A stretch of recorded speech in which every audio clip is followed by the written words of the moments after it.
Hi hello welcome back to my channel. இன்றைக்கி நம்ம சேனலில் குக்கரில் வந்து ரொம்ப ஈஸியாக குயிக்காக சிக்கன் குழம்பு எப்படி வைக்கிறதுன்னு பார்க்க போகிறோம்.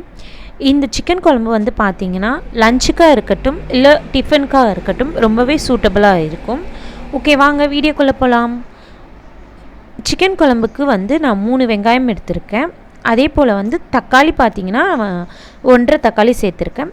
வெங்காயம் வந்து பெரிய வெங்காயமாக இருந்தால் 1 சேர்த்துக்கோங்க, சின்ன வெங்காயம் வந்தால் 3 சேர்த்துக்கோங்க.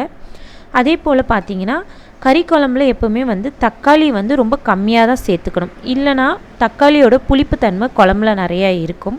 இதெல்லாம் போட்டு நல்லா ஃபைன் பேஸ்ட்டாக அரைச்சிக்கோங்க. ஒரு குக்கரில் வந்து குழம்புக்கு தேவையான எண்ணெயை விட்டுக்கோங்க. எண்ணெய் நல்லா காஞ்சதுக்கப்புறம் பட்டை, கொஞ்சோண்டு சோம்பு, ஒரு 4 ஏலக்காய், நட்சத்திர பூ, அப்புறமேட்டு பிரிஞ்சி இலை இதெல்லாம் வந்து அந்த எண்ணெயில் போட்டு தாளிச்சிக்கோங்க. அது கூடவே ஒரு கைப்பிடி அளவு சின்ன வெங்காயத்தையும் ஆட் பண்ணிக்கோங்க. சின்ன வெங்காயம் நம்ம சமையலில் சேர்த்துக்கும் போது நல்லா டேஸ்ட் கொடுக்கும். சின்ன வெங்காயம் நல்லா வதங்கினதுக்கப்புறம் அரைச்சி வச்சுருக்க அந்த தக்காளி வெங்காய விழுதை வந்து சேர்த்துக்கிட்டு கிளறி விடுங்க. அது கூடவே இந்த குழம்புக்கு தேவையான உப்பையும் நீங்கள் சேர்த்துக்கோங்க.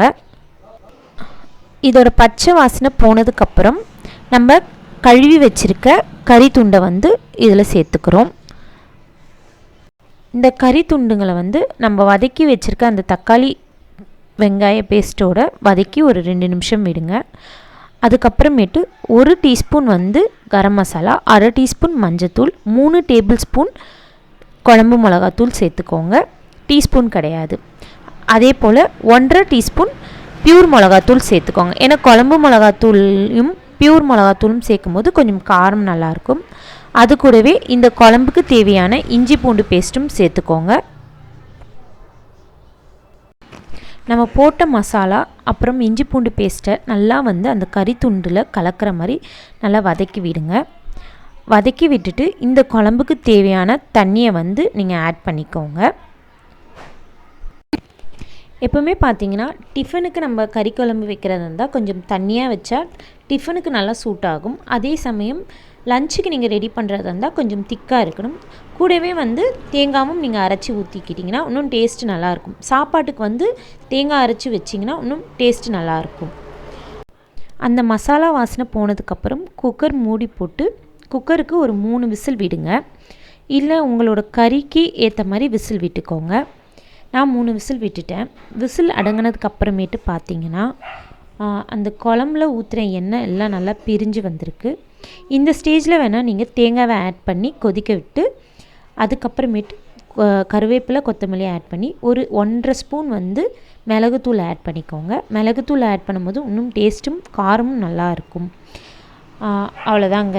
இப்போ பார்த்தீங்கன்னா நம்மளோட கறி குழம்பு ரொம்ப சூப்பராக ரெடி ஆகிடுச்சு. கறியுமே வந்து பார்த்திங்கன்னா ரொம்ப சாஃப்டாகவும் நல்லா வெந்திருக்கு. நல்லா அந்த கறியோட டேஸ்ட்டுமே வந்து நல்லா இருக்குது. நான் ஒரு ஸ்பூனை வச்சு கட் பண்ணி காட்டுறேன் பாருங்கள் கறி எந்த அளவுக்கு வந்து வெந்திருக்குன்ட்டு. இவ்வளோ தாங்க நம்மளோட கறி குழம்போட ப்ரிப்பரேஷன். இதை வந்து நீங்கள் டிஃபன் கூட சேர்ந்து சாப்பிடும்போது ரொம்ப சூப்பராக இருக்கும். அதே போல் லஞ்சுக்குமே வந்து ரொம்ப சூட்டாக இருக்கும்.